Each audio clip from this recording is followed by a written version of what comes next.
Let's welcome back to the show the Federalist senior legal correspondent, Margot Cleveland. Margot, it's great to see you again. Thanks for joining us.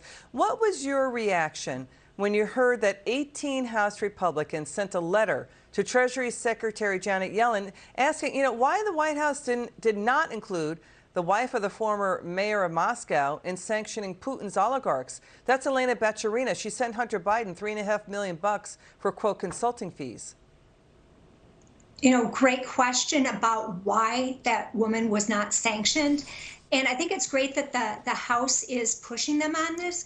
What I think is fascinating, though, is that you're not hearing the rest of the media do that, which tells me the whole story about Hunter Biden being under investigation, that was to get in front of the story. If they really cared about what Hunter Biden and the Biden family did with a pay-to-play scandal, they would be pushing this too. This is a huge scandal. And as I mentioned before, this is now a national security problem that Hunter Biden was doing that. We don't know what's going on behind the scenes with Russia or with Ukraine. And Margot, House Republicans note again that Russia slapped sanctions on Hunter Biden along with other individuals.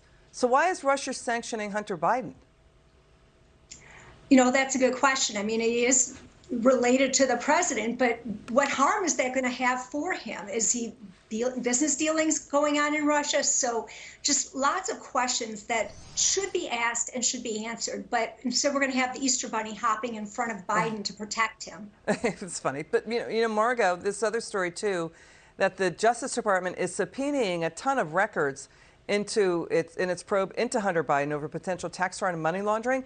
They even went into the Hunter Biden paternity case. London Roberts accuses him of not stepping up to pay enough for their child that they had. And her attorney, Clint Lancaster, is telling CBS that the DOJ is going after documents about Hunter Biden's income, his assets, his loans, and more.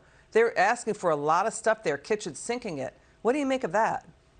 Absolutely. Well, they're obviously doing a very thorough investigation. Question I have is, where's the money that went to Hunter show that it's going? Because again, this is much beyond Hunter Biden. And when you are looking at all that income, we have evidence that there was money going to Joe Biden, going to his expenses. So it's great that they are digging into that for their investigation of Hunter Biden, but much more has to be done. And Margot, let's move on to Hillary Clinton and her campaign and the DNC and Fusion GPS. That's the outfit behind the anti-Trump Steele dossier, the opposition research. Tell us what you think about this, about how the Hillary Clinton side of the aisle is stonewalling Special Counsel John Durham. He's trying to compel the he wants their withheld documents, right, on Hillary's Trump-Russia collusion narrative. But they're saying attorney-client privilege, keep the records concealed. Where does this fight go? Sure. So next week, you're going to be having a hearing before the federal judge who's presiding over the Sussman case. And what you're going to see is Hillary, the DNC, and the tech exec, Rodney Jaffe, fighting over trying to keep those documents confidential.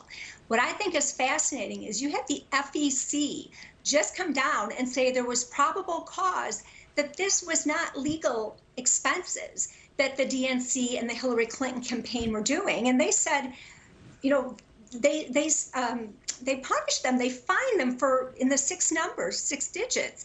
And yet now they're running to court to say these are privileged. So I think they have some things that they're worried are going to get out there. But of course, we all know this leads right back to Hillary Clinton from the beginning. Does it lead back to Obama? I don't know if it does or it doesn't. I have a hard time thinking he did not know what was going on when he said he wanted to be informed of this. How much he knew is a different question. Margot Cleveland, thanks for joining us. It's good to see you.